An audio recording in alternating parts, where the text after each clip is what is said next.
everyone, a warm welcome to this special broadcast on the squirrels.in. आज हमारे साथ देश के जाने माने चुनावी विश्लेषक and well known psephologist Amitabh Tiwari ji हैं। हमारे दोनों ही प्लेटफॉर्म्स पे, स्क्विरल्स पे और ब्रेकिंग ट्यूब पे, we intend to cover the UP elections in full depth with full clarity. So Amitabh भाई ने एक बहुत अच्छा एक इंटरेस्टिंग उन्होंने सर्वे किया है, तो हमने सोचा क्यों नहीं अपने दर्शकों को इनके सर्वे से मुखातिब किया जाए और थोड़ा समझा जाए कि उत्तर प्रदेश में हो क्या रहा है और चल क्या रहा है। अमिताभ जी, बहुत स्वागत है आपका हमारे इस जॉइंट ब्रॉडकास्ट में। अमिताभ भाई, आप तो इतने लंबे समय से सर्वेस करते चले आ रहे हैं और हम सब देख चुके हैं कि बहुत बार सर्वेस जो है वो सटीक नहीं बैठते। उस कॉशन को ध्यान में रखते हुए सबसे पहले आपसे ये जानना चाहूंगा कि आपने जो लेटेस्ट सर्वे किया है, क्या इस सर्वे का एक क्रिटिकल कंक्लूजन ये है that the pull factor which Narendra Modi was associated with right since 2014 Lok Sabha elections and then in subsequent Vidhan Sabha elections, is that pull factor of Narendra Modi not working even in a critical heartland state like Uttar Pradesh?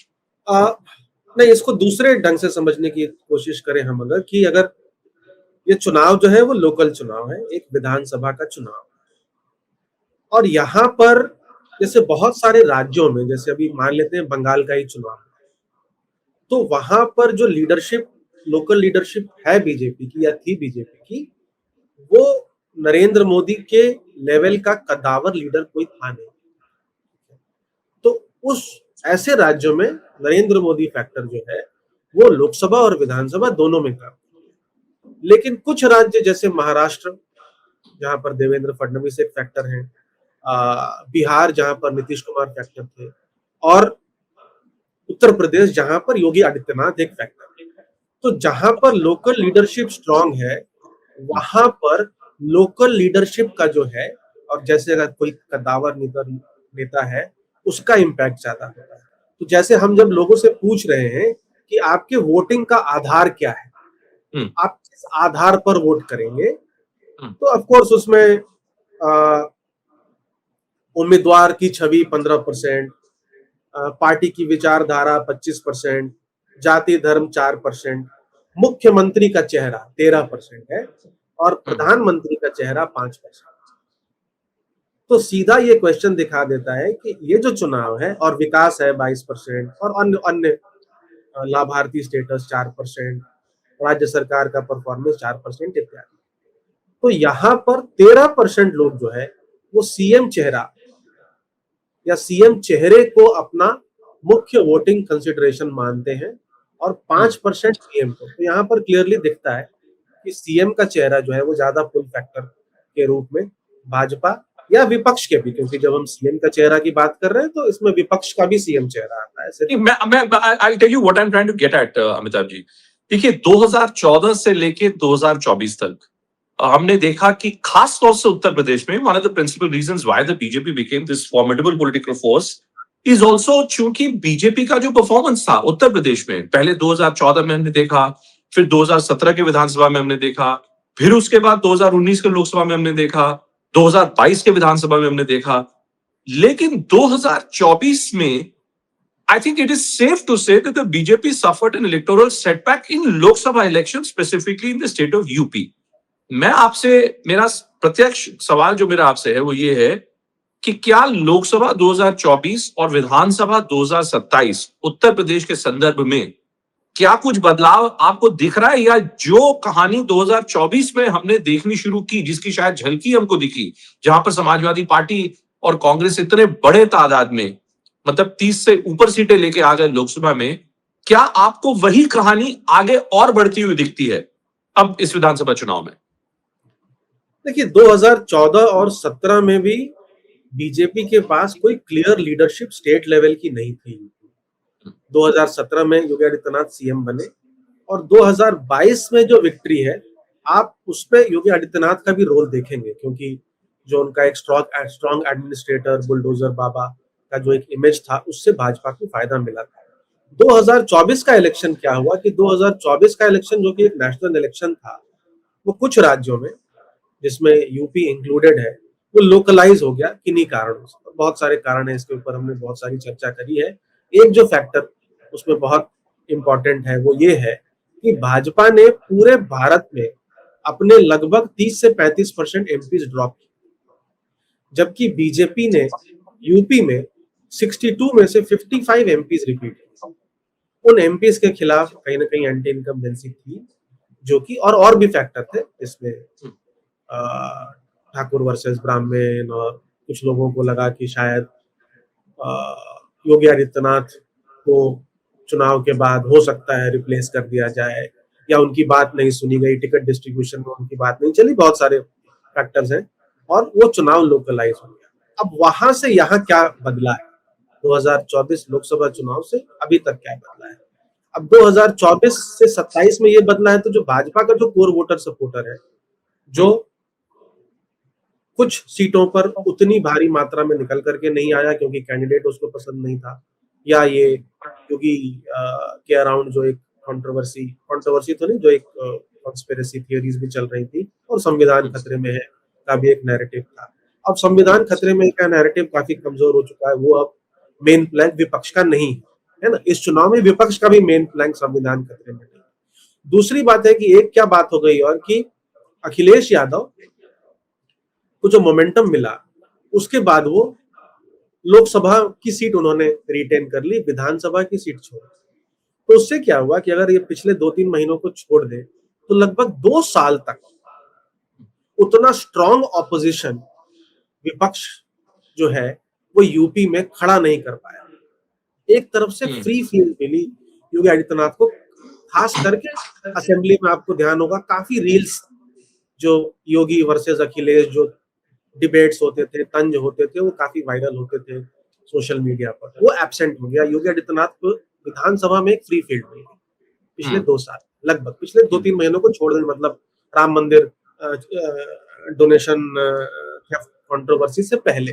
फिर दूसरी बात ये होगी, और तीसरा ये है कि बीजेपी के सपोर्टर्स को लगता है कि जो मिस्टेक्स उन्होंने कमिट करी 2024 के लोकसभा में, वो दोबारा वो मिस्टेक्स वो रिपीट नहीं करेंगी, खास करके लोकल एमएलएस को लेकर के। और इस चुनाव में ज्यादा रोल जो है वो टिकट डिस्ट्रीब्यूशन वगैरह में योगी आदित्यनाथ का रहेगा, ऐसा उनकी एक आस्था और विश्वास है।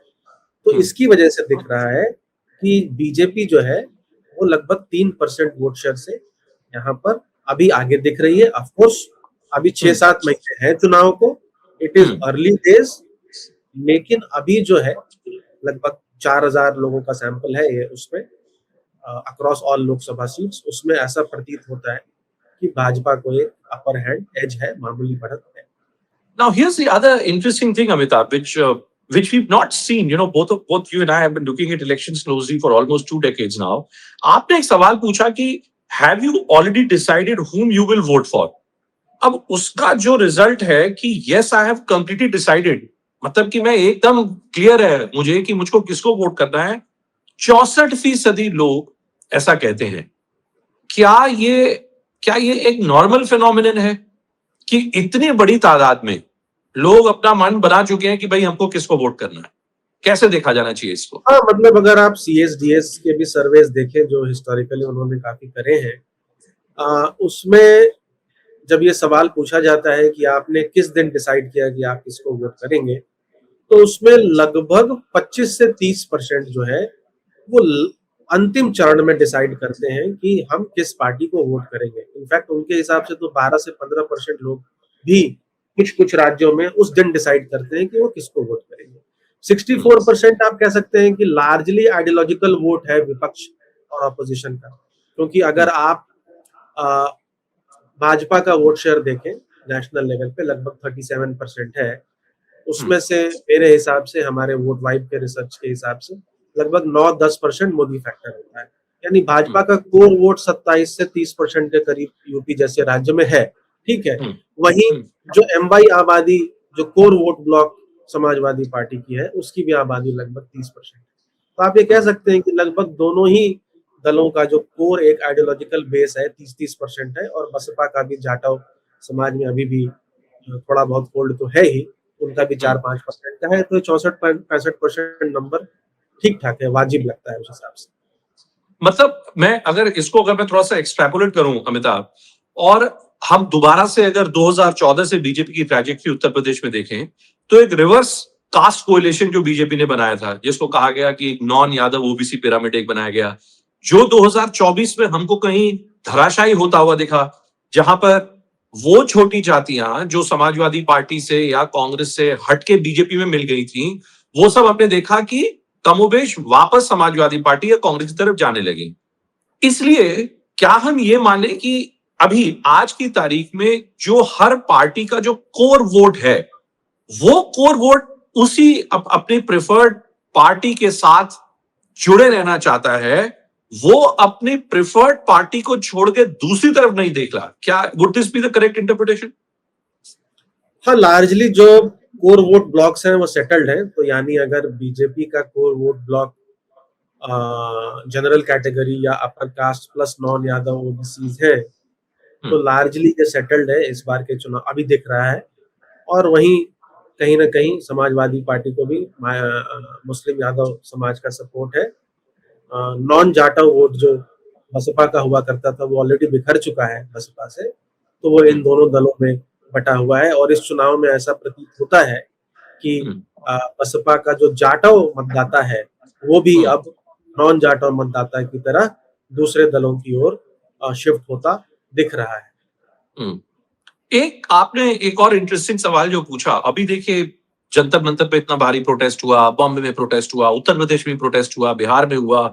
आपने जो सवाल पूछा कि in your opinion what is the most important issue in this election, अब ऐसे कितने सर्वेज हम देख चुके हैं जहां पर हमेशा कहा जाता है अनएम्प्लॉयमेंट या करप्शन। मैं मतलब पिछले 10 साल के मैं सर्वेज अगर उठा के देख लूं तो हमेशा ये दो मुद्दे सबसे हावी होते हैं कि साहब भ्रष्टाचार बहुत है या साहब बेरोजगारी बहुत है। इस सर्वे के मुताबिक भी अनएम्प्लॉयमेंट जो है उसके ऊपर बड़ा भारी तवज्जो दिया गया है। लेकिन आपकी अंडरस्टैंडिंग में क्या आपको लगता है अमिताभ कि ये जो जेन जी को लेके जो इतना हल्ला जो मचा हुआ है, जिसको लेकर क्लियरली बीजेपी बैकफुट पे दिखती है, क्या उत्तर प्रदेश के चुनाव में ये जो जेन जी फैक्टर है, ये योगी और मोदी के खिलाफ दिखता है क्या आपको? देखिए, पहली बात तो जब हम इश्यूज की बात करते हैं तो आपने बिल्कुल सही कहा है कि 1950 से लेकर के अभी तक के हम अगर सर्विस देखें तो उसमें लार्जली ये दो मुद्दे, महंगाई को भी जोड़ लें तो अनएम्प्लॉयमेंट, महंगाई, करप्शन जो है वो टॉप 5 इश्यूज में रहता है। बट इसका इम्पैक्ट कई चुनावों में होता है, कई चुनावों में नहीं होता है। लेकिन इसमें हम एक चीज मिस करते हैं कि भाई सिर्फ इश्यूज या मुद्दों के ऊपर तो वोटिंग नहीं हो रही है। जैसा हमने पहले डिस्कस किया कि भाई कैंडिडेट की छवि, पार्टी की आइडियोलॉजी, सीएम का चेहरा, पीएम का चेहरा, विकास, मुद्दे, तो मुद्दे एक एस्पेक्ट है वोटिंग का। It is not the only aspect of voting. That is why not necessarily issues का इम्पैक्ट हमको रिजल्ट्स में दिखेगा। दूसरी बात जो आपने जेनजी की कही है, पहली बात यह है कि जेनजी एक इकलौता वोट ब्लॉक तो है। जेनजी की जो आबादी है, और जेनजी में 18 से 29 साल को अगर माने जेनजी, तो उनकी आबादी किसी भी राज्य में 22-23% ही है।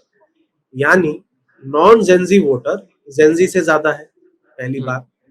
दूसरी बात, जब तक जेनजी मतदाता तमिलनाडु की तरह 65-70% एक पार्टी के फेवर में वोट नहीं करेगा, जैसा के फेवर में, टीवीके के फेवर में हमको दिखने को मिला, और दूसरे वोट ब्लॉक्स को यानी अपने पेरेंट्स, रिलेटिव, सीनियर सिटीजन्स को इन्फ्लुएंस नहीं करता कि वो जेनजी के मुद्दों पे वोट करें या जेनजी एंकर वोटर बन जाए, तब तक जो है वो जेनजी का इम्पैक्ट हमको रिजल्ट्स में देखने को नहीं मिलेगा। इस चुनाव में भी, यानी हमने जो अभी सर्वेज किया है और अक्रॉस स्टेट्स हम जब सर्वे करते हैं, तो युवा मतदाता, क्योंकि एक नेचुरली एक रेबेलियस नेचर एक होता है जो सवाल पूछता है, हर चीज पे उनका एक अपना ओपिनियन होता है, सोशल मीडिया से भी ड्रिवन है।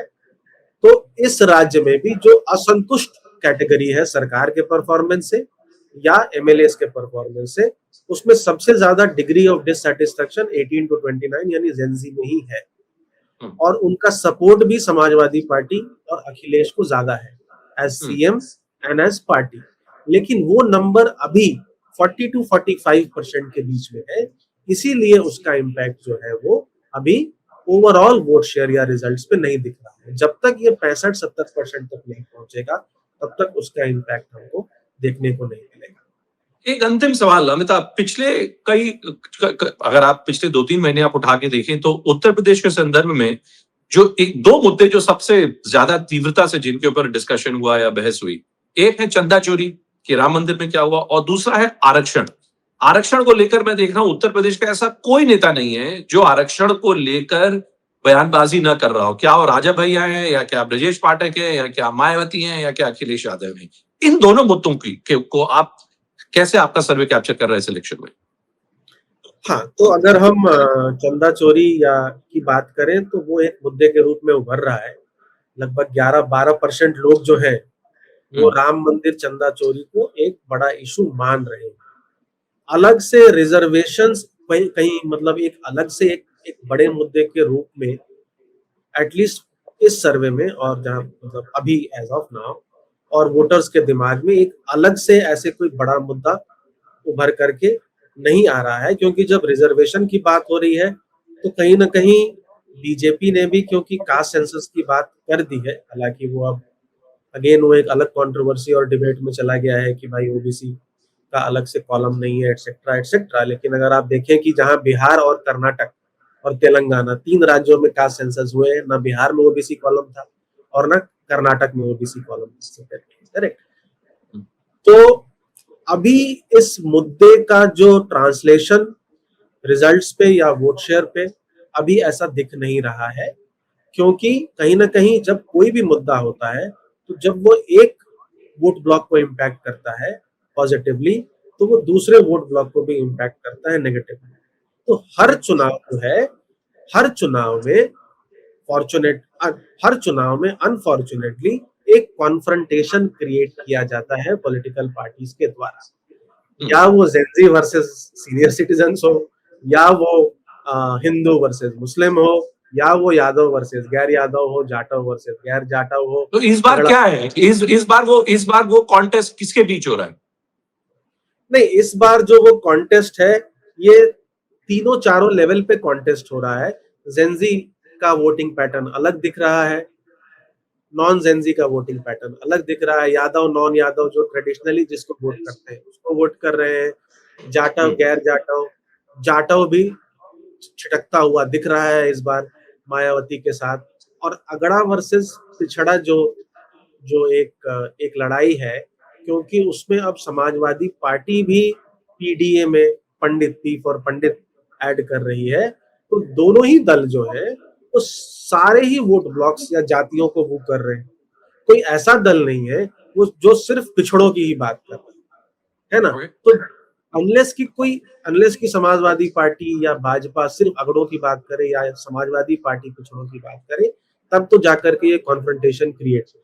दोनों ही अगड़ों का भी वोट लेने के लिए तत्पर है, और दोनों ही ऑफ कोर्स पिछड़ा वोट जो सबसे ज्यादा संख्या में है 40%, उसको भी वो कर रहे हैं। तो अभी ये कॉन्फ्रंटेशन के स्टेज पर एटलीस्ट अभी पटल पर दिख नहीं रहा है। मतलब आपके मुताबिक ये जो 2027 का चुनाव है ये कहीं से भी 2022 या 2017 या 2014 के चुनाव की भांति नहीं दिख रहा है। It's a tight contest according to you? हाँ, इट्स अ टाइट कॉन्टेस्ट, क्योंकि अगर आप लोकसभा का भी रिजल्ट देख लें तो दोनों ही दलों का वोट शेयर लगभग बराबर था, 43.5-44 के आसपास। और समाजवादी पार्टी 224 सीटों पर आगे थी लोकसभा के हिसाब से असेंबली सेगमेंट्स में, और बीजेपी मुझे लगता है 176 या इसके आसपास करेक्ट ये थी, है ना। तो 50 का एक डेफिसिट था आप कह सकते हैं, जो बीजेपी को लगभग 100 का एडवांटेज था असेंबली इलेक्शन में। बट क्योंकि विधानसभा चुनाव इज नॉट नेसेसरीली अ लोकसभा चुनाव, और जो फैक्टर्स उस वक्त काम कर रहे थे उसमें से कुछ फैक्टर्स काफी हद तक अब न्यूट्रलाइज हो गए हैं और नए फैक्टर्स उभर रहे हैं। तो उन नए फैक्टर्स को कैसे विपक्ष जो है वो एनकैश करता है। राम मंदिर चोरी एक इमोशनल मुद्दा है, बट अगर योगी आदित्यनाथ या उनके द्वारा गठित एसआईटी उसको एक लॉजिकल एंड तक लेकर के चली जाती है तो क्या वो मुद्दा ठंडा पड़ जाता है चुनाव आते आते। और जो जेनजी प्रोटेस्ट या जो जेनजी का मुद्दा है, क्या सरकार कुछ ऐसे स्कीम्स वगैरह लेकर के आती है या रोजगार इन्वेस्टमेंट्स अट्रैक्ट करती है जिससे वो थोड़ा न्यूट्रलाइज हो। तो ये सब अभी चुनाव बचा हुआ है, अभी तो चुनाव मतलब एक तरह से शुरू भी नहीं हुआ है अपने फुल फ्लो पे। तो देखते हैं ये मुद्दे जो है वो कैसे आगे शेप अप ओके करते हैं। Amitabh ji, always a pleasure speak to you. बहुत बहुत धन्यवाद आपका, आपने हमारे साथ इस चर्चा में भाग लिया और समझाया कि उत्तर प्रदेश, जैसे हमने पीछे भी देखा है, अब की बार कोई मतलब ये नहीं कि one side will take all the votes, ऐसा फिलहाल होता हुआ नहीं प्रतीत होता है। Thanks very much Amitabh for your time. Thank